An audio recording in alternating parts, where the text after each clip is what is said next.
All right, go whenever you're ready, Brent. You can just Alrighty. light this fucking firecracker. I'm already so sweaty. All I have to drink in here is a cream soda. It's the worst and least refreshing choice. It's not even a cream soda. It's Dr. Pepper. It's Dr. Pepper and cream soda. So Dr. Pepper's got 300 flavors in it, and then they're just They like, needed to add whatever. cream soda in there too. I don't even like Dr. Pepper. I think it's disgusting. It Disgusting. tastes like shit. I don't even know what it tastes like. I drink it and I'm like, ugh. It's like pepper. And doctors. I mean, you've had a lot of doctors in your mouth. You would know.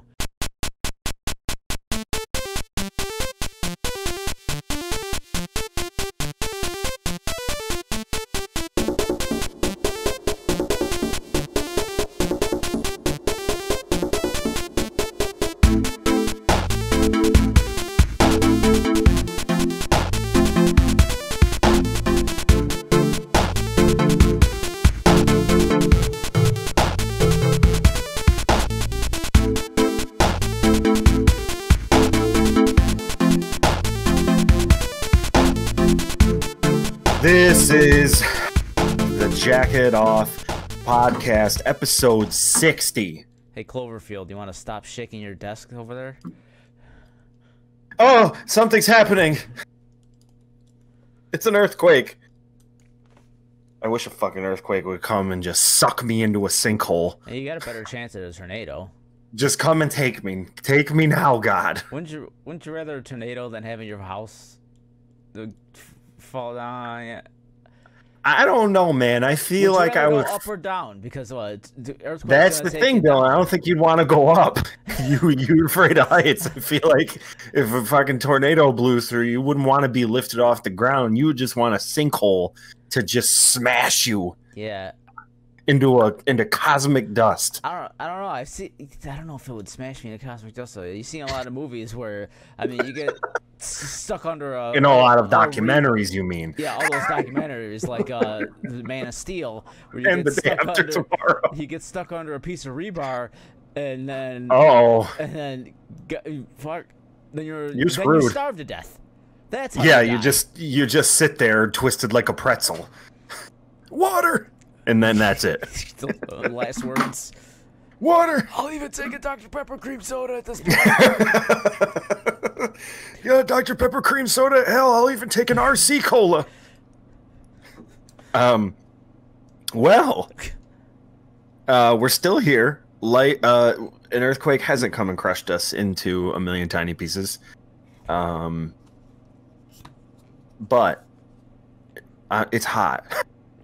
It's so hot in here. I'm sweating.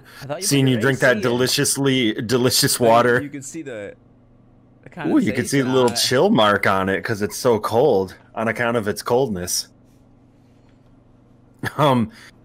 Well, last night, Dylan, cut loose, did some 90s. I looked up all my favorite 90s tunes, put them in one big greatest hits collection. It was a fun one, admittedly. Feel like this one is this is like the set that I'm the most good at, not technically speaking, but like not like actual, transitions and shit, but the set that I'm the most comfortable with playing, anything close to a wedding. It's easier when you know the songs. Yeah, and I mean, most of the time, if I'm doing something where I'm trying to, when I'm trying to do new songs or whatever, if the week before I was just looking on like song releases or whatever and just listening to those songs, I listen to the song 5 times tops. The songs that I play in these sets, I've listened to hundreds upon hundreds of times. Like, when I'm playing one song, I can instantly think of 4 other songs that could go in there. Like, I can just hear the beat, the key, everything else, and just be like, oh yeah, I could do that one after this one. Like, and then, Christ, even some of the songs that, especially in the Jock Jam stuff, dude, all the samples in the background of Jock Jam songs, like Jock Jams and some Eurodance are all the same shit. Oh yeah. And it's all like, dude, you could probably hear Whoop There It Is in probably like 7 different songs. Like just in the background, like a real quiet, like whoop there it, like it's in there. And then there's like there's also like those because it's really all comes from like the Fatboy Slim like vinyl sampling era, where everything, like all of your old vinyls, there was like Kool Herc and all those dudes doing like the disco remixing and like pretty much inventing the break beat, like the like just sampling all of that shit. That's what gives you all of those vocal samples that are just all everywhere all the time. Go DJ, go DJ, go DJ, like, you know, all that shit. So you just hear those songs that like, and you never notice it more than like last night when I was listening to things. As I was playing through it, I was like, isn't that the same vocal sample from this from yeah, I thought I already played it. Like and also I've always been curious because it was a genre I never looked into as far as like keyboards, like how to make the sounds. I always was interested in 80s. So it was like all the 80s keyboards are the ones that everybody wants. It's like the fucking, you know, Yeah. all the cool like The Jupiters and yeah, that's what I was trying. Yeah, like Junos. Jupiters and shit like that. and But in the 90s it was like there's like a very specific style of like there's orchestra hit. There's the DX7 was a lot of that stuff. The D50, the DO5 is the one I have, which is the reissue. The Roland D50 it's like linear. It's a lot of sample bass that gives you a lot of that bell sound. And then there's I think Yamaha makes it, and I can't remember the number on it, but it is a sample. Kanye West loves this keyboard. Oh yeah, you could see there's some YouTube videos of him using it, and you could take a sample and basically it cuts it across keys. Yes. And you can either like chop it up that way or and that's what a lot like definitely what they used back then, but like Kanye West uses it. The other one that I was fuck, I just found it. Good. Okay, now I'm not gonna forget it. I just remember the one. I actually think it would be pretty funny. It was never on any song, I don't think, but there was a YouTube video of him like making a beat, and he was sampling Popular, the Wicked song. Yes. On that keyboard. That thing had like a tape engine or some shit, didn't it? Or not a tape, but a floppies. That's what it was. But I don't think that's ever came out as a song. I don't remember ever hearing him use that sample. But yeah, I do remember that video. But yeah, that was floppy disks. A lot of that stuff is like even the DX7, you'd get like basically those cartridges. Yeah, compact flash. I think some of them used like something like that. A cartridge in that had new patches on it. Yeah. The one that I was trying to remember was the Show Me Love, the bass synth from Show Me Love, and that was on a Korg M1. Was how that was done. That was the other keyboard that I was trying to remember with the heavy bass Eurodance stuff. The blom, blom, blom, blom, like that heavy like we call it hard style or trance and shit like that. A lot of that was on an M1. Those big heavy bass leads. Anyway, that was a tangent. So I got stories, I got things, got stuff we got to talk about. Although, as with anything else, right now especially, the mundane in life seems to be even more mundane. I'm finding it hard to try to spin someone a yarn when 90% of what I do in my spare time is just stare at a TV. So I would think probably a lot of what we're going to talk about most of the time is media that we've consumed. All right. But we'll get there. You know me. But once... Speaking of consuming media, Oh God. No, never mind, never mind. It's already happened. No, go ahead. No. No. I was like looking at HBO Max. I'm like, is this worth it? Because I've been wanting to watch Watchmen, right? Did you know they're doing like a new Looney Tunes on it? But it's like the animation of the old Looney Tunes without all the inherent racism, I assume. That came with the original Looney Tunes. Unless they kept that going too. Got to keep it faithful, but I don't think it's like Warner Brothers Animation doing new cartoons in the same style as the old ones. And in the same style as the original Looney That's Tunes. Peculiar. I mean, I gotta be honest with you. I really liked that one that was on Cartoon Network for a long time, and then they moved it over to Boomerang. The one that's still on? I don't know if it's still on or not, or if they did a spin-off of a show, because I know they did Wabbit. They did the one show that was very focused on Bugs Bunny. You're talking about the Looney Tunes that had like a ton on Saturday Night Live. SNL, yeah.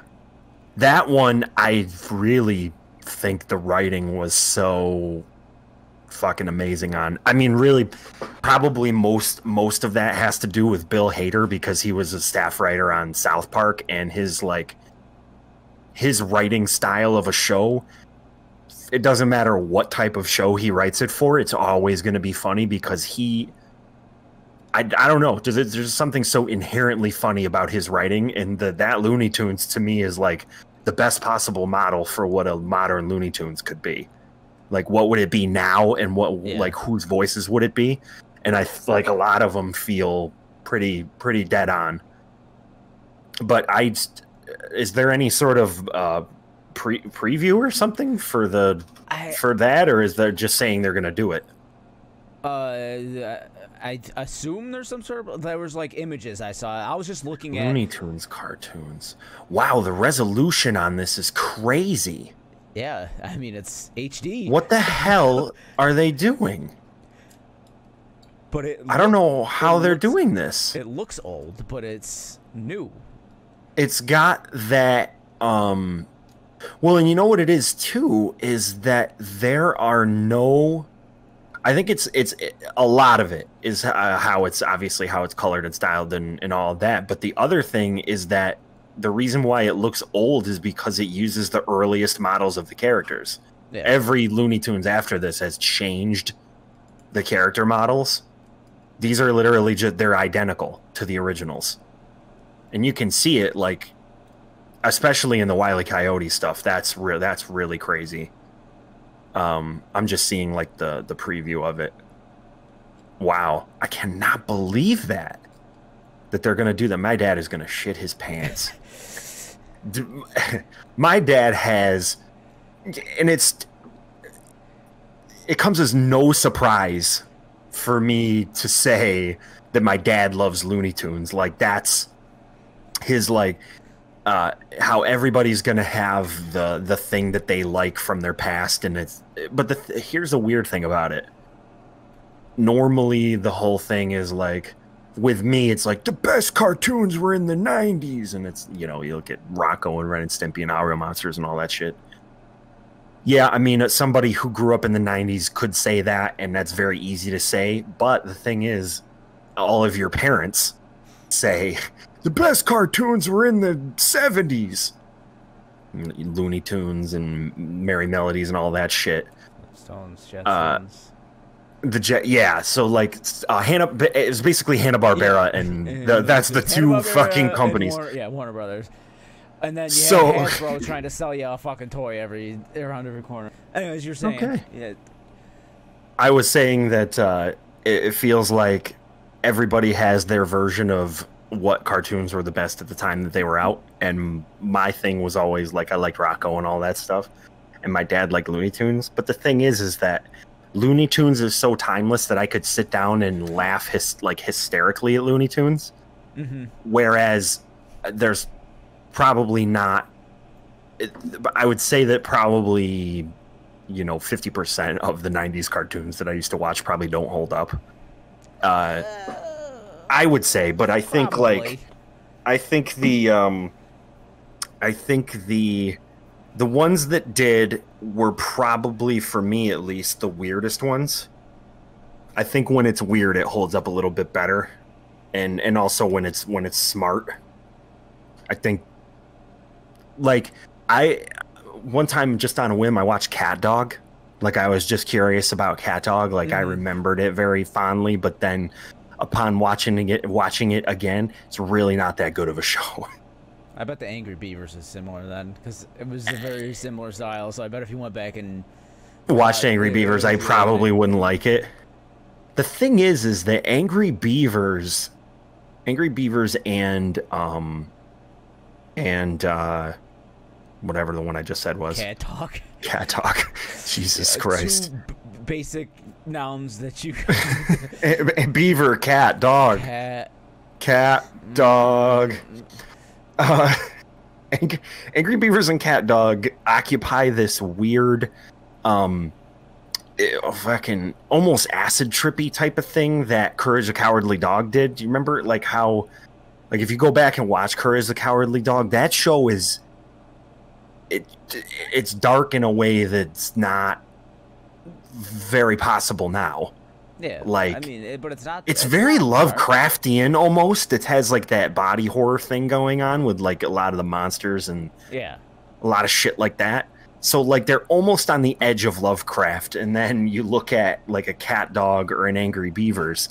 There was episodes of the Angry Beavers that I remember where like it's almost like transdimensional shit.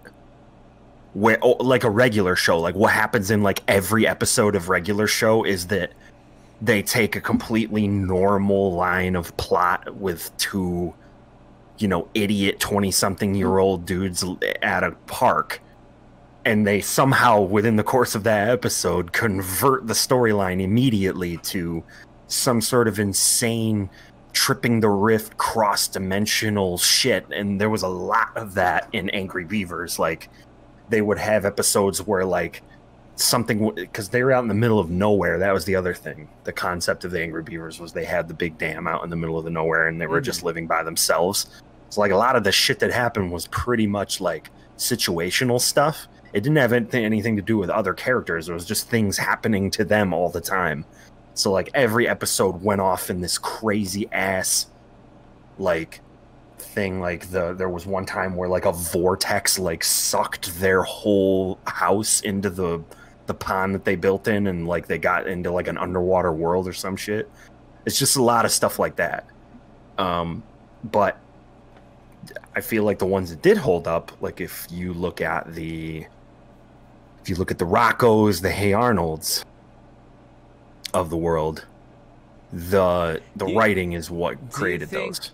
Them as a whole show held up, or that there was just some really good episodes, so those are what, you know, are in your mind when you think of that show, as opposed to the half trash. You know what I mean?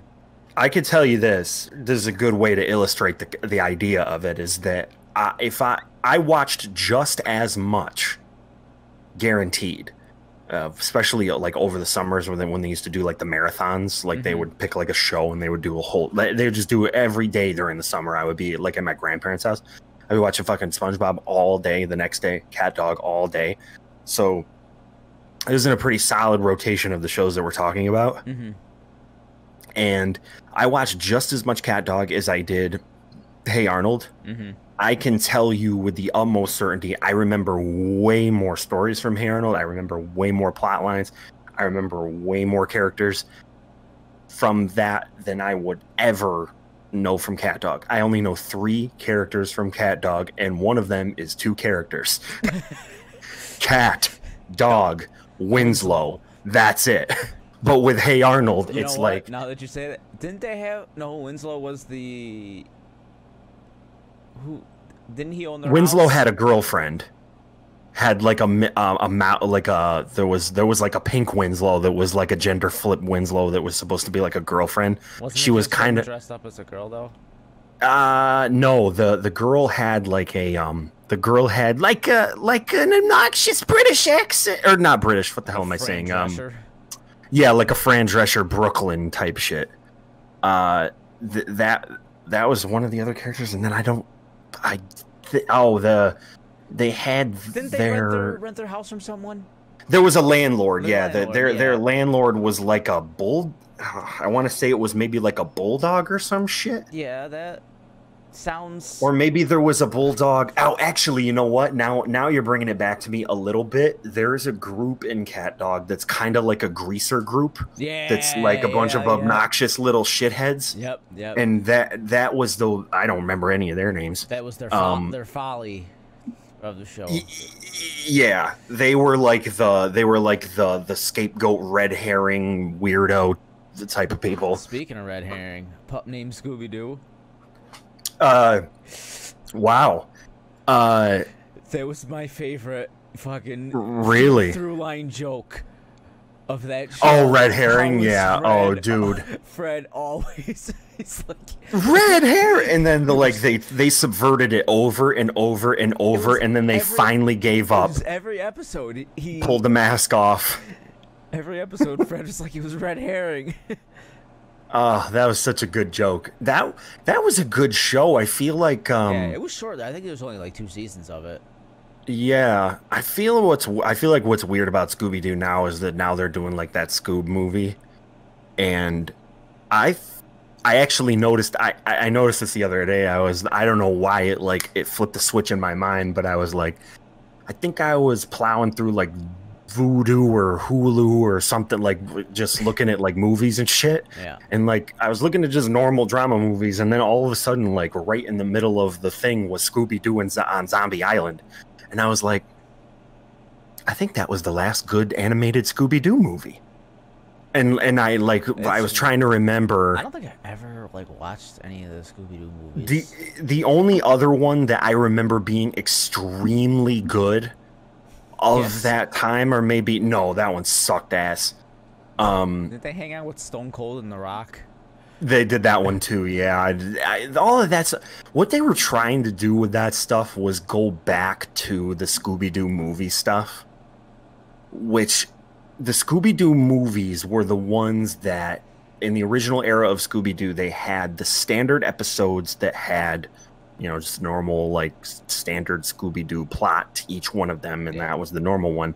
But then they would have these 40-minute long ones that had celebrities. So that was where you came up. That was where you had the Harlem Globetrotters, Mr. T, the Monkees, I think. Phyllis Diller, like, shit like that. So they had that stuff. So, like, every single time they've rebooted Scooby-Doo, they've always tried to do this, like, celebrity thing for some reason because of the old ones. And it just never lands right. Because I mean, Kiss is pretty cool to do with Scooby-Doo because they both have this gigantic character base. Like, the whole thing, they're kind of like 2 universes. But to do just, like, fucking Stone Cold Steve Austin and The Rock, like, it's just random... There's random shit for some reason. I like when they did the crossover with the Pussycat Dolls, you know. Yeah, when Nicole Scherzinger, and, you know, that was a real racy one, dude. Josie and the Pussycats when they did that one. Those, like, anything that was of its era, like Funky Phantom and shit like that, any of those types of things. Episodes where they did Josie and the Pussycats in space. Was that in the original series? Yeah, I think it was a spin-off. Like early though, like in the 70s. Yes. Oh, okay. No, I never saw it. What was the other? What's the other similar show that would play alongside? So like there was Funky Phantom. There was at that time, it was like Hong Kong Phooey, Grape Ape, Funky Phantom, Scooby-Doo. What was that show with those, like, Speed Buggy. Speed Buggy was the car, the talking car. Yeah. You remember that? A little bit. He goes, like, his whole voice was, like, really bubbly, and it was like... Yeah, okay, yeah. Yeah, you know, like a moron. Yeah, there it is. Okay. Speed Buggy. Look, it's your boy Speed Buggy. Oh, I think it was just an episode. What was just an episode? The Josie and the Pussycats. Oh, it was just one episode of Josie and the Pussycats in space. No, it was 2 years long. There it is. I got some pretty good guesses out of that, Dylan, because I searched for Funky Phantom because I was trying to remember what it was. I can only remember the name. And funnily enough, Mike Tyson Adventures, which is all modeled after these cartoons, the ghost in Mike Tyson Adventures is modeled after the Funky Phantom ghost. Nice. It's the same, like, it looks like it's a fucking identical character model. But there was also the Pebbles and Bam Bam show. That was a weird ass show. Do you remember that? A little bit. It was kind of like when they tried to do the Rugrats thing where they were grown up. Yeah. The Pebbles and Bam Bam show was kind of like a what do you call grown up? Oh yeah, a fast forward. Now Rugrats All Grown Up. That's a whole other can of worms. That's a really odd show. It hit the uncanny valley so hard. Like, I just don't know how they thought that was a good idea.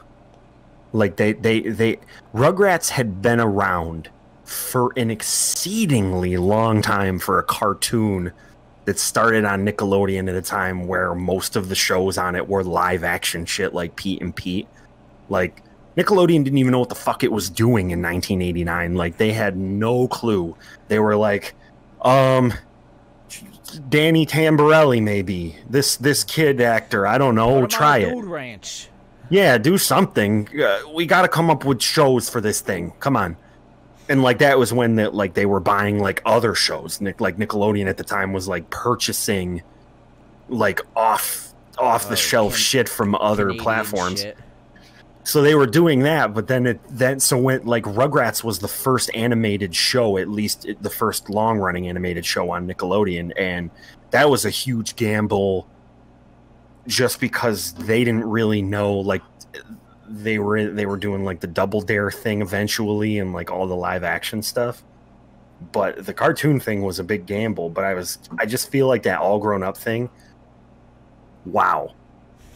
Like, I feel like using existing baby characters to explore the intricacies of growing up is real weird. It gives you a real weird feeling where it's like, the sentence would come up and I never actually watched the show that much. Like, I'd seen like a bunch of episodes of it, but like I would imagine that eventually, given the nature of the show, there has to be an episode where Dill Pickle Fox, because he does. So wasn't gonna go there so far as to say, but like I was gonna say that I could guarantee that there would be a point where the phrase like, Chucky, this is just a part of growing up. Things start to happen to your body, and then I'd immediately turn off the television because I don't want to see Chucky Finster talk about his pubes. You know what I'm saying? I'm gonna be honest. Yes, his fire crotch. We all know. I think most of the show took place in school. Like almost all of it. Yes, it did. I think it was more of like that type of thing, and I don't think Chucky Finster is sitting down with the guidance counselor asking questions why he's popping boners in fucking PE class when he's got his gym shorts on and he's got to hide underneath the bleachers. All right. It'd be a lot cooler if they did. I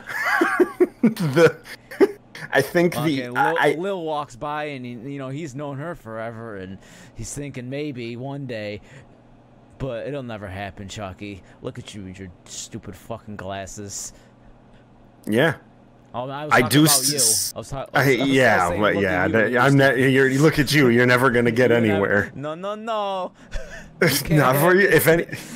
If All Grown Up taught us anything, is that the traditional tropes of high school always will apply. Except for in the rare instance of the American Hi-Fi song, the geeks get the girls. Otherwise, no free passes. That's it. You have your role. That's life, baby. Stay in your role. That's life. Stay in your lane, Chucky Finster. No free you nerdy passes. sumbitch. He Do you think this is Six Flags? You can't buy a fast pass. It's not happening.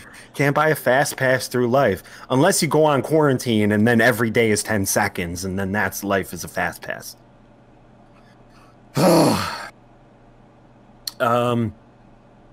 So I had a story before we got into this amazing cartoon talk, which in all honesty I could probably do a whole podcast on. So, you know, maybe we'll do that sometime. Well, when we get HBO Max and watch the Looney Tunes show, come back. Yeah, we'll do some homework. So it's not so much a story as it is like it's amusing. It's a thought. Living here is fucking real weird. Living in this particular area, this like little cul-de-sac that I'm in, is so fucking weird right now at this time during quarantine.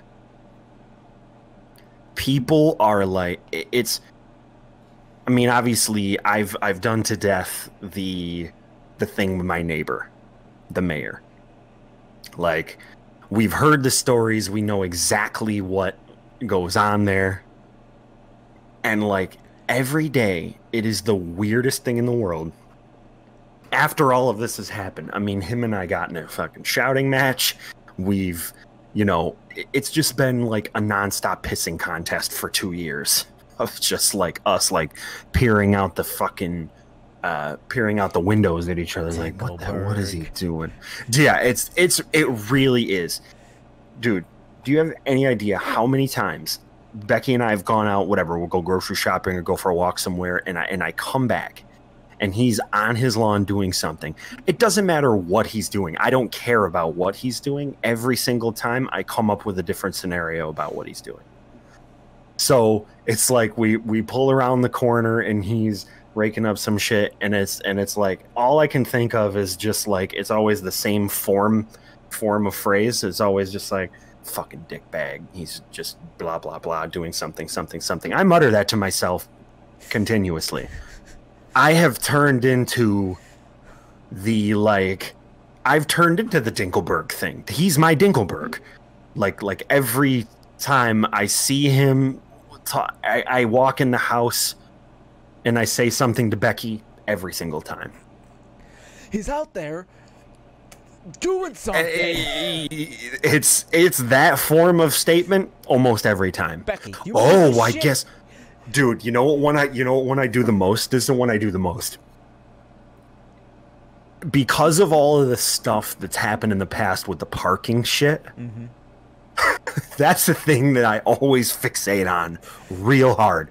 So like most of the time I'm out there, like if I'm pulling in, I'll look around the whole circle out here.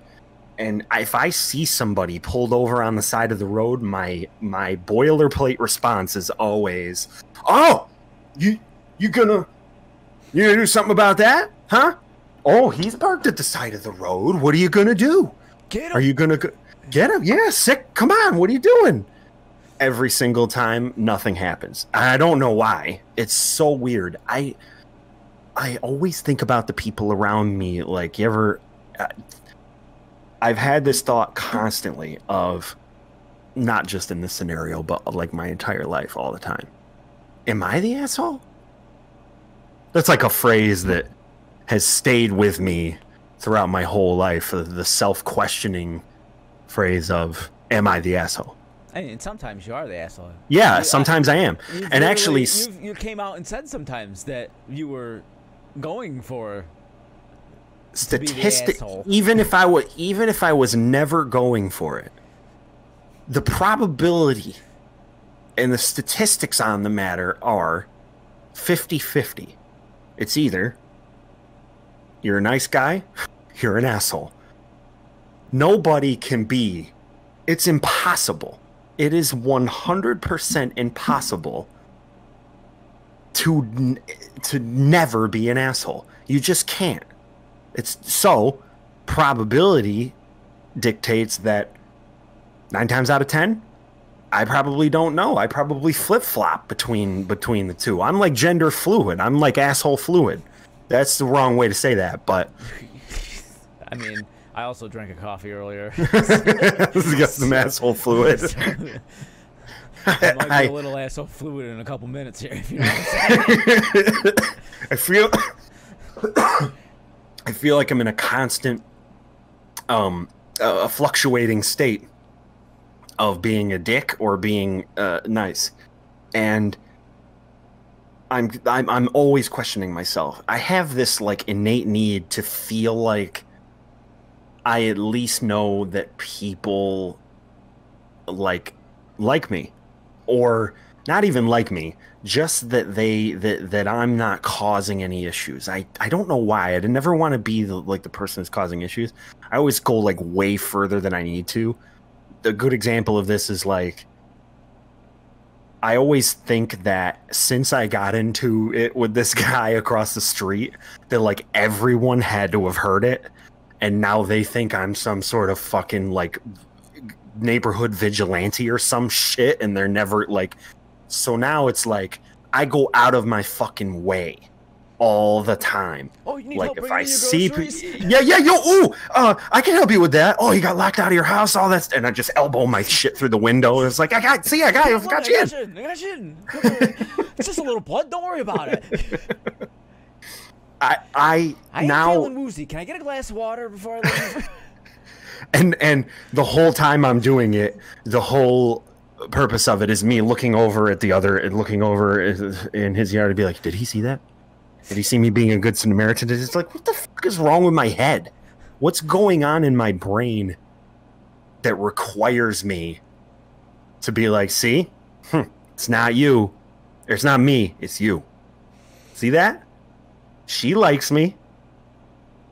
That's all I got. I don't know.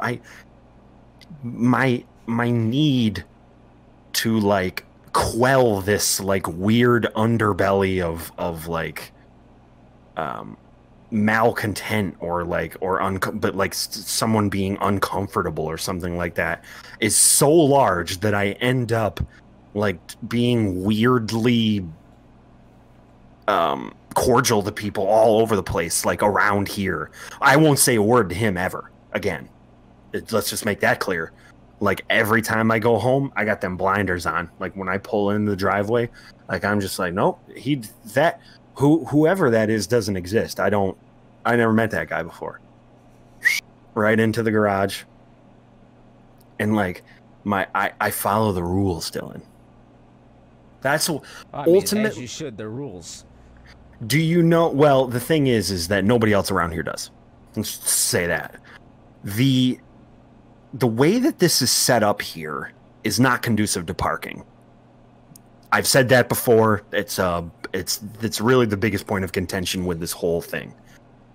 The problem is that there are other people in like this whole like area over here that just park however the fuck they want. And the thing is, I don't give a shit. And to be perfectly honest with you, I wouldn't have known anybody was parking incorrectly if Jackass would fucking told me that anybody, you know what I mean? Like, yeah. When you live somewhere, I think I said this on the last podcast, but like the idea is like, you know, when you live out in the country, it's like, oh, I'm having a party. Everybody's parked at the side of the road. Everybody's parked on the fucking lawn. That's how life works. Nobody's really concerned about like where people are going to park if everybody around you is kind of laid back and they don't really care what you do, as long as you don't make too much noise, who gives a shit? People are still able to drive their cars through the streets and carry on as normal like human beings. So I've always felt that way when I lived here. If somebody wants to park on the side of my lawn, so be it. If it's my guest or not, or whoever, I just don't care. But now, given that I know what I know about, you know, his feelings about all of this shit, I'm always like hyper vigilant of like everybody else doing shit. Again, that like, oh, just, hey, You see what they're doing? They're at this fucking side of the road, dude. They're at the side of the road. Can't even believe it. That informs like this whole thing with me of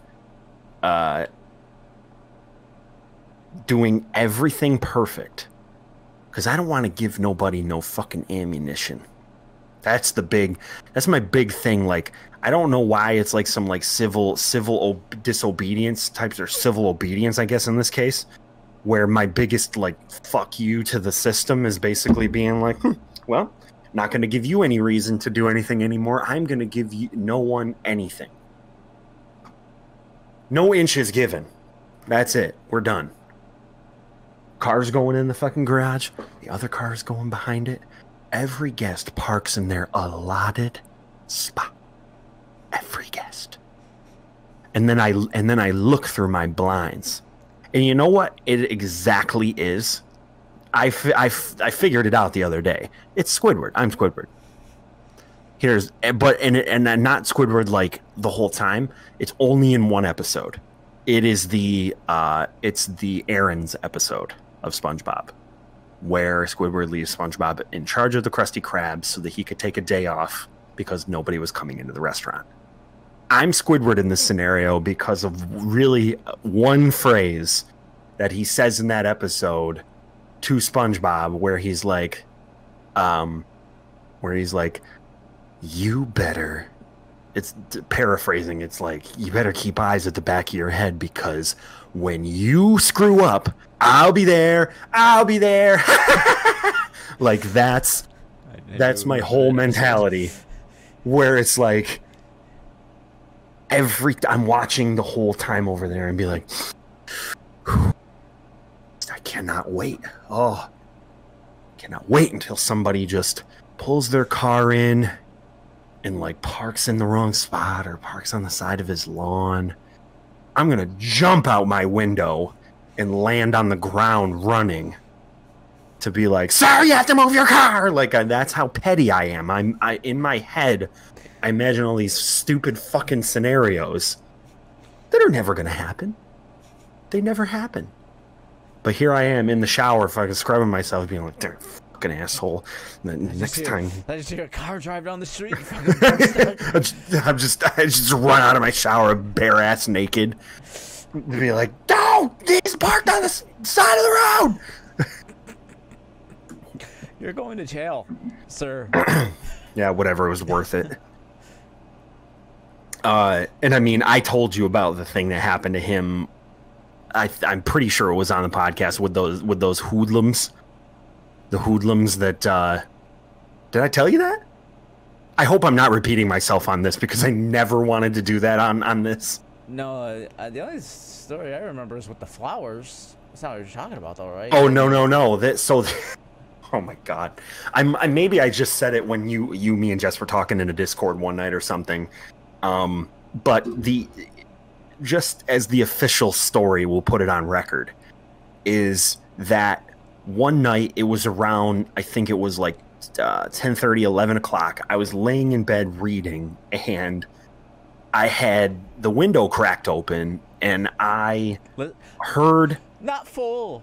You're not fully engrossed in the book, because you just gotta make sure if you hear something. Look, if Dinkelberg is out there doing something, I gotta hear about it. I gotta know what's going on. Sure. Mm-hmm. All T's are crossed and I's are dotted. I'm just like, I kind of like have my book like next to my face like this, but I'm also like kneeled up on my bed with like my eyes poking out the window slot, just be like, Brent, you coming to bed? Yeah, no, I'll be there in a minute. Yeah, I'm just reading this book. It's getting real good. It's a good book. Oh, it's coming out of his house. So, not only have I turned into a voyeur, really, that's the other component, but I'm laying there and I hear like a commotion of like, it sounds like different. It's not just a person walking their dog or some shit. It's like, this is clearly a different thing. This is excitement, baby. It's like that quickening of like skittering skate shoe footsteps has a little bit of a scurry to it. I was like, oh. I look outside, and at first I didn't see it. Like, I was like, oh wait, I don't think there's anything, because it was three probably like 18-year-old kids. Designated crinkled. My purview, yeah. Yeah, where the screen, the curtains have been permanently crinkled from you pushing down on. Yeah, constantly. My blinds have like a permanent crease in them. When I looked out, I initially didn't see what it was, and I was like, oh, it might be somebody like across the road or something like that I can't see or whatever. I'm looking around. And all of a sudden, I see them come out like from my right side, and I see these three, you know, like I said, it was like one girl, two guys. They were like 18, 17, 18, something like that. And they're doing the typical like whispering to each other, rabble-rousing type of shit. And I was like, what the fuck is going on out here? It's 11 o'clock at night. Not to be that guy, not to be old man Jenkins, but like I was just like, they're not doing. Oh yeah, you wouldn't want to paint that picture of yourself. No. Under no circumstances do I want to become that which I hate the most. But anyway, I digress. I didn't put the pieces together what was going on until it kind of all came together. But like in retrospect, what they did was, somebody had like a Bluetooth speaker, or it must have been something like that, like a pretty good loud Bluetooth speaker. Mm-hmm. They went to, so my neighbor's thing is up the stairs. It's like mine. It goes up the stairs to the upstairs apartment, so it's got the little landing. The three kids, two of them stand at the bottom of the stairs, and the other one, the executor, so to speak, brings the speaker up. I do not see him do this. I can only hear it, really. Then I hear the loudest, most obscene thing I've ever heard. And what it is that video that I posted in Watch Together I think it was like last weekend, where it was like that voiceover actor that does like the movie stuff where it's like, welcome to the cum zone. Yeah. You remember that video? Yeah. I heard the first part of it, and you almost kind of can't process what's going on in a certain moment when it's something like that weird. Like, I'm just laying in bed and I hear that sound, and then I was just like, what the fuck? And then like I heard like little bits and pieces of it. And I was like, what are they doing? And so this is when I looked up now. So now I'm actually seeing what's going on versus what I'm hearing. Mm-hmm. I could see the kid run down the stairs, and they run around the corner. And I mean, we were talking about some Scooby-Doo shit. This is 100% Scooby-Doo right here. They run down the stairs and around the building in front of his garage, and they peek out with their hands on the side of the building like they're like Are you kidding me? I swear to God, these three kids, like you'd almost think you'd almost think three heads are stacked. Yeah, 3 stack peering around. 3 stack, yeah. Like, so they're there. He comes out, and then is like completely startled, doesn't know what the hell is going on. It's really loud. He's like, he says something like, who the fuck did this? Like, what? Hey, come out with fucking some shit. Then he just goes back inside. My assumption is he's probably like gonna go call the police or something. The one kid comes back out from the side of the building, comes back up, retrieves what I can only guess, like I said, is like a Bluetooth speaker or whatever. Wait. Pops it in his pocket. Wait, was it still playing when he came out? Yeah, but I think what the kid did was like he hid it so that it wasn't like immediately able to be seen. And like he didn't really see it. It was like dark out, so I don't think he saw it. Oh, okay. Then when he went back inside, he went and grabbed it again, because when he came out again to look more in depth, there wasn't anything there. He couldn't find anything, so you didn't know what the hell they were doing. That's so weird that like at first, like he didn't notice it to begin with. Well, he noticed it, but it was like, you know, I mean, it's kind of like somebody driving by with music on. It's not something that you would think, like if somebody was like rapping on your fucking door, that I would think would startle you immediately. But if it was like an audio track that started playing, my immediate thought would be like, is that near me? Like, almost spatially, you would think, like, if you're just sitting on your couch watching TV and then you heard some weird shit. Yeah, but if you went outside and the speaker was right there playing, you would know, like... I think what he did was he put it on the ground below his door. Oh. Like, the door is, like, there's the door and then there's the deck. Yeah. I think he put it, like, below the door so that when he came out, he's just looking around thinking that whatever. But then the other part is, like, he's so, like, fucking disoriented, disoriented that the kid can run up his fucking, like... He only did it when he went back inside because they were still watching him. So when he went back inside, they waited a second, and then the kid ran up real quick and grabbed the Bluetooth speaker and then ran away. But then he did notice that they were...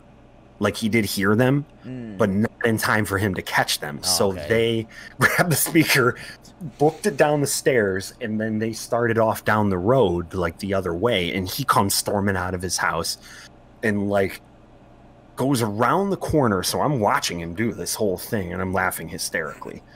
I watch him do this whole thing, and then he says a word, Dylan, that if I would say it on here, if it were something that wouldn't immediately get us copyright, or not copyright strike, but get community guideline strike on us. YouTube looks for this word a lot. Start with an F? It sure does. You bunch of... Yeah. Sure. Huh. And I was like... Bundle of... Yeah, right. Bundle of sticks. I feel like that gives... Ever since that night, it gave me a real good idea of, like, really who the guy is. Like, he... I see every once in a while, like, when I'm coming up the stairs, like, when I'm going to open my door, I'll look over there and I'll see he's got, like, a fucking giant screen TV in his house. And I'll look over there every once in a while and see Fox News. He's watching Fox News. It's like, bitch, you're watching Fox News at, like, 8, 9 o'clock at night? Nobody even watches regular-ass news at 8 and 9 o'clock at night. Like, what the fuck are you doing? There's other TV on. And so, like, that kind of gives me this, it paints me this picture of this retiree, pathetic, fucking, like, pathetic country boy transplant type of shit. And it's like, ugh, just grosses me out. Just, ugh.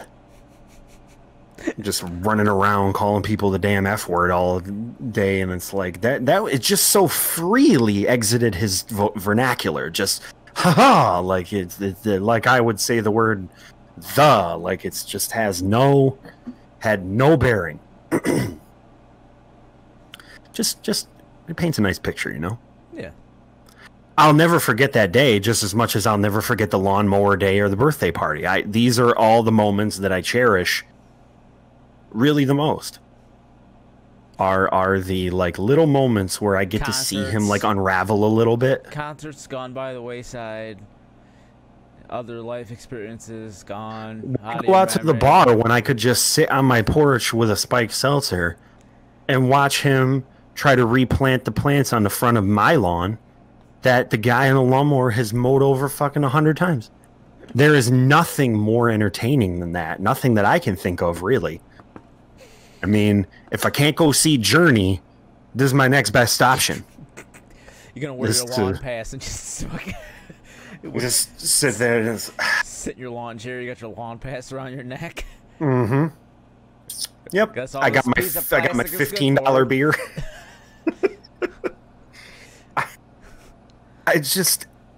I think that's it's a result of like you said, entertainment being reduced to an adult coloring book of entertainment. Like, it's just anything mundane I'm just gonna hold on to.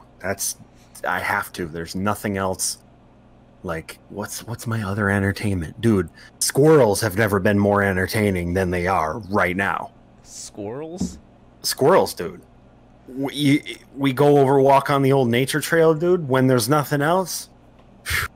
Squirrels, hours of entertainment. Birds, hell yeah, dude. Birds are interesting as shit. You ever just watch a bird? No. Dope, dude. Well, see, then you haven't lived until you just sat there and you were so bored out of your fucking mind that you watched a bird. I mean, pretty entertaining. Go out on the porch in the morning, see the robins fucking bouncing around, dicking around with each other, pulling worms out of the ground, waving them everywhere. And what world do you think I'm up early enough to watch the bird get the worm? Yeah, they'd have to come out with some crazy ass night birds. What are those called? Oh yeah, bats. Oh, the old night birds. I'm the bat. I'm the bat. You're the creature of the evening that can't even observe any animals because you're up until 4 o'clock in the morning. Bullshit. I see so many foxes that you probably don't see. So. Oh yeah, And deer? How many deer do you see? Huh? How many possums you see? How many deer have you run over and just kept driving? None. All right, I haven't had a deer. All right. If you'd know if I hit a deer, because my car would be fucked up. But I do see at least 8 to 10 a night as I'm driving home. And yeah. I'll usually see probably about 3 foxes a week run across the road, or they'll be on the side of the road peeking. There was a new family of foxes. Nice. Down this one road, and there's 2 little ones and then the one big one, and they were scurrying across the road when I was driving by. You got to steal one of those little ones and domesticate it. Yeah. I was thinking about it, but he was fast. He took off. I was like, Yeah, I mean, they are quick. My headlights are pretty bright. I just aimed the lights towards the woods to start running. Yep. You'll get them. I'll get them. Speaking of domesticated foxes, this proves to you the how mundane life gets. The YouTube fucking wormholes that I'm finding myself going down are becoming more and more obscure as time goes on, and I've been watching a lot of fox rescues. That's a thing. It's a whole lane. There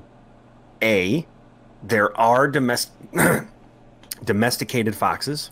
Yeah, they come from Germany. Aren't they called? It starts with an F, right? It's named after the guy who domesticated them.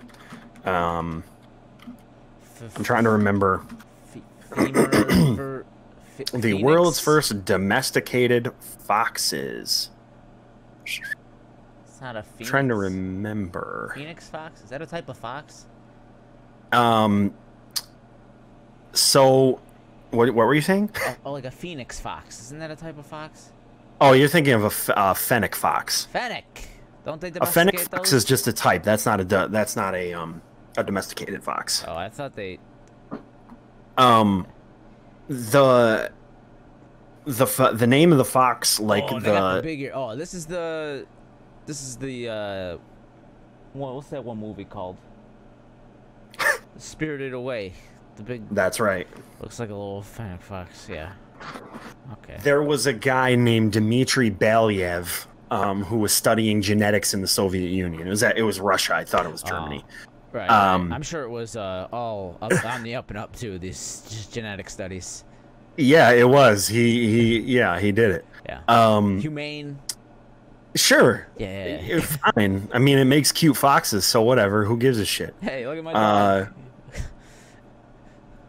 So these foxes, bringing one into the United States, first of all, cost $9,000. And it's not terrible. No, I mean, look, people pay big top money for but that's not including the price of the fox. So let's put that out there too. Oh, so you gotta. The breeding one costs $9,000. Well, that's dumb. Well, the issue is that in the guy's initial sort of like research program, the guy was like, at first he was like, how did dogs become domesticated, and then studied that, and then put foxes under the same type of breeding program but tried to do it in an accelerated rate. So like it was basically saying that, like, okay, it took thousands of years to get dogs to the way that they are now, but what they were trying to do was find the most docile wild foxes for the breeding program and then only use those. So instead of like natural selection, they basically did it where they just like piled on the best foxes. I got a question. How long before I can get a fox with his face smashed in? I mean, if this guy's research continues, probably not much longer now, because if it's happening at an accelerated rate, they're gonna eventually make a couple of weird ones. God, yeah. They're eventually gonna be like, "Oh, I think we made a mistake," and then somebody's gonna, some white chick named Karen's gonna be like, "Oh, I think he's cute," and then they're like, "Maybe we can make money on this." Fritz is gonna have a new best friend. Big old smash face fox. But the YouTube videos I've been watching are like two ones. One's called Animal Watch. She goes and does. It's more than just foxes. There was just one episode that was about domesticated foxes. She does like giant dog breeds. Like this woman goes to people like all over the world who have like the rarest giant fucking dogs like imaginable. Like the Cane Corso. Mm-hmm. The Cane Corso is a dog that I can't even describe physically. It's like a black stallion, like a horse, with a like bulldog Shar-Pei jowly face. It's truly massive, and they're jet black, like just like fucking killing machines. Big fluffy dogs. You would be thinking of the not a Mastiff, right? Well, there are some Mastiffs. There's the Bull Mastiff, which is there's a Bull Mastiff, and then there's another kind that I can't remember. There's this thing called a Neapolitan Mastiff, which is like a huge ass dog, but they're not. Tibetan Mastiffs are furry. That was the one that I was trying to remember. But then there's also she went and saw like Malamutes, like purebred Malamutes. They can go. Oh, look at that guy. They can go over 100 pounds. I want to pick what were you looking at? The Tibetan Mastiff. I want to pick him up and just squeeze him like a big old teddy bear. Oh my god, dude. Those dogs are so like those dogs can floof their fur out, dude, especially the ones like these were the original ones from Tibet, like the actual Tibetan Mastiff. Yeah. That's what I'm looking at. Those original ones, oh my lord. They barely have eyes because of how much fur they have. But yeah, that's one of the more ancient dogs. The one of the older dogs that's kind of out there. But dude, the ones that this lady goes and sees are insane. And then this offshoot of that I was watching on these YouTube videos was what was the one you were looking at called? Cane Corso. How do you spell that? Cane, just Cane Corso, Corso. Oh, you type Cane in and it comes right up. Oh. Yeah, it's a massive, imposing dog. Yeah, he just looks mad. They're like, some of them have like very like they're like stoic almost, like they have they look like a statue. Yeah, they look like some shit that like this looks like kind of dog that like Bane from Batman would have. Like that guy. Holy shit. The muscles on top of muscles, dude. Dog can fucking rip your throat out. Look at that one right there. Are you sending it to me? And oh yeah, dude, that you're like, oh, it looks like a. You want to put that shit on top of a church?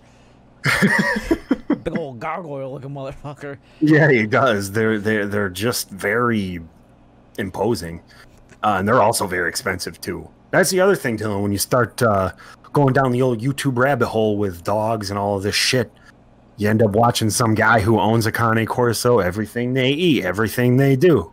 I mean, why do I want to know about this dog? All purebred dogs are expensive. Oh yeah. I mean, I just find like, I feel like the whole thing with purebreds is weird to me. Like the idea of it is odd. because we're really doing some Game of Thrones type of shit with these dogs that feels weird. And if you look into it, you don't really want to look into it. When you're getting your dog from a breeder, you don't really want to look into why your dog is purebred, because what we're talking about is almost at that level of like some Peter the Great shit, where it was like, you know, hey, Fritz is purebred. We gotta keep. Right? We gotta keep. He's a prime specimen. He has that royal bloodline that everybody's lusting after. Look at him! Look at that thing. Have you ever Look at seen that curly tail. You may not believe it, but this is what peak dog looks like. You may not like it. It's peak performance. As he's sleeping on my shoe.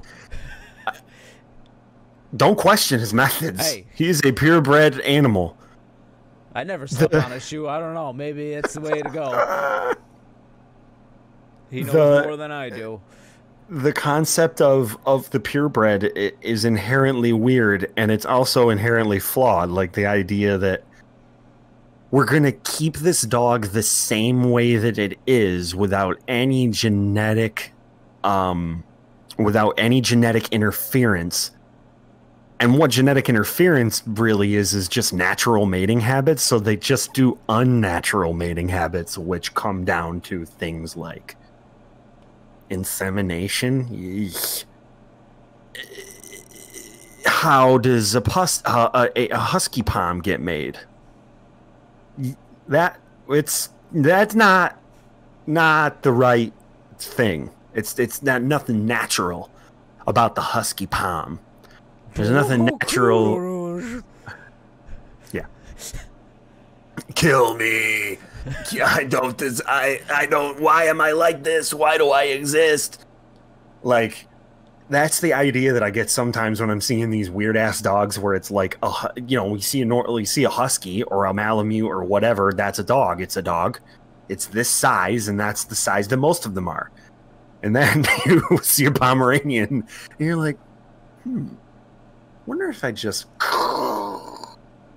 an unholy genetic collision course of madness to create a cutesy wootsy little tiny whiny husky wusky. Weird. I don't want to talk about it. It's a weird concept. But I also don't know how we got here. I'm very hot and sweaty. I think I'm going into like a state of delirium. Probably. Where I'm just getting into a flow state because my body is just shutting down. All my basic motor skills are just switched off, and now I'm just like saying words. I mean, also it's been an hour since you looked out your window to see if your neighbor was doing anything, so I'm sure that's not helping your anxiety either. I'm jonesing. I gotta look out there. I gotta go after we get done with this. I'm just gonna set up a series of mirrors so that you could see out while you're doing this. Yeah. So I mean, look, I need content. So if there's like any breaking news, I can just look at my Periscope or get to pull the Periscope down. Like, what the fuck? Where is he? I can see him. Oh nope, that's just another squirrel. Squirrel. What's a squirrel doing? They're interesting. This, it's just television for me now. What are the squirrels doing? What are the birds doing? You have a TV. Bugs? Forget about it. Bugs are gross. That stink bug that was in here last night while I was DJing was the size of a stealth bomber. I never seen a larger thing move on my walls. Like, you just look over and you see like an animal. Practically a mammal just scaling the top of your wall. I was like, that's when you get out the hammer and you just fucking swing away, Meryl. Through the wall into the stuff. Just you just leave the hammer there. This is a signal to the rest of you. This is for you to learn your lesson. I care less about my wall. I care about as much as my walls as I do your life. I could tell you this. With the amount of bugs that I've experienced living at like the old apartment, now my tolerance level has gone so high that the only thing that I'm gonna kill in my house is something that has the potential to kill me. Like, that's how high like, I could just give two shits about the stink bug. Like, what's he gonna do? Come over here and smell bad if I whack? I'm not gonna kill him. I don't want it to smell bad. Live your life, dude. That's just do whatever you want. So because they fucking dive bomb you. Well, the thing is that it's like, dude, I'll leave you alone if you're not flying right at me. In here, they're like weirdly like Logie kind of, because I feel like the season transit. Like, I noticed it with wasps too. There's like a wasp nest somewhere around here. You came dangerously close to saying something racist right there. Yeah, exactly. Little mush mouth and the heat. It's the heat again. We would have had the whole Italian league after us. Little wasp nest. Might as well just say that one. I can't say the other one. I can say that one. That's just folksy.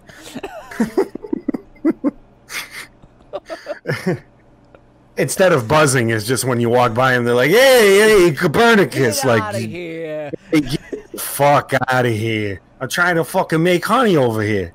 Don't think they make honey. They don't. They're just angry and they don't deserve to belong in our ecology. I thought that you were gonna say. Believe in God. They don't believe in God. They don't deserve to They're follow our godless theology. heathens. I mean, wasps are godless heathens. In every sense of the word, they are demon bugs. But the ones that are like in this nest, there's like 4 or 5 of them up there that are buzzing around. For some reason, I don't get it. I'm not even afraid of it. Like, I don't even give a shit about them for some reason. I'm sitting on the porch and there's just one like slowly walking. Like, he's just like, and they're flying real slow and they're just fucking all over the place. Like, every bug around here is having like a seasonal thing or something where they're just like, I mean, it was snowing out. Yeah, I think that's part of it. They're just like, they're like me in the morning. They're all just still waking up. They're just like, oh God. Like everybody's got like a hangover. Every bee, every fly, they're all just like, oh God, it's so bright out. Jesus. Could you just fucking quiet down for a second? I'm trying to think. And like like I said, the wasps are just like meandering around. These stink bugs are like, they don't fly. Like, I haven't seen one like dive bomb me. They're literally just like walking around. They're just like, there's one on my blinds that's just like walking back and forth. They don't even know what the fuck is going on. They have no idea. But dude, some bugs eat, like, I'm cool with some bugs, man. Eat whatever eats mosquitoes. That's bar none. Good. Perfect. Is a giant spider? Did I just see him eat a mosquito? High five. You're good now. Don't gotta worry about me no more. You keep doing what you're doing. Oh. So, what's new in Dylan land? What you got going on? Nothing. What's Dylan got? What's Dylan doing? How's that Gundam coming? Almost Is it going good? You're almost done with it? Yeah. Well, last weekend I did the plane, which is like the lower abdomen. It like busts out into like a full tiny plane. Wow. That's I got fucking the whole sweet. chest. I have all the arms and legs on the full chest piece. I just got to do the shield, the guns in the head, I think. Mm-hmm. Then I'll have to get another one. I'll just toss this one in the trash. Yeah, just throw that one out, and then when that Beetlejuice figure comes, you throw that one out too. Oh no, that's I got to look at it. Going right here. Oh yeah. I'm actually gonna get its own pedestal. Its own pedestal that hooks right onto my chair right here, so every time I turn my head, I can just look at it. Yeah. Hey, what's going on? Oh, I don't know. I don't want that voice for that. You know what? Keep it. Yeah, that's a real weird. This was a bad decision. Should I have done a gender swapped figure? It's kind of weird. Michael Keaton, gender swapped. I don't know. Oh, Dylan, the sweat. Yeah, we could be done, Brent. I want to. Let's do this thing. Let's wrap up this shit show. Audio versions of the podcast are available below if you want to listen to our dumb voices. That has been the Jack It Off podcast. Bye.